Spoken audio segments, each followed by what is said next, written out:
আকাশের ভিতরে যখন ঘুড়ি উড়ায়,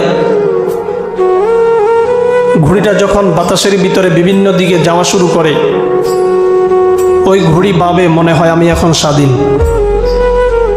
কিন্তু ওই ঘুড়িটা জানে না যে একজনের হাতে তার লাগামটা লাগানো আছে, যে কোনো মুহূর্তে তাকে টান দিবে আর ওই বাতাসের ভিতরে থাকতে পারবে না, তাকে অবতরণ করা লাগবে।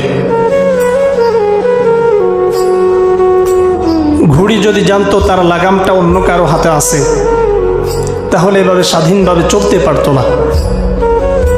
আমাদের চালচলন দ্বারাও এটা বোঝা যায় যে আপনি আমি স্বাধীন, আপনার আমার লাগাম কারো হাতে নাই। যতই স্বাধীনভাবে চলাফেরা করো, দুনিয়াতে পাঠাইছে ইবাদতের জন্য, যাওয়ার শেষ ঠিকানা হলো কবর। যেহেতু ইবাদতের জন্য পাঠাইছেন,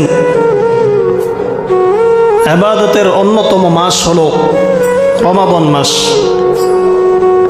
শাহরু রমাদান আল্লাযী উনজিলা ফীহিল কুরআন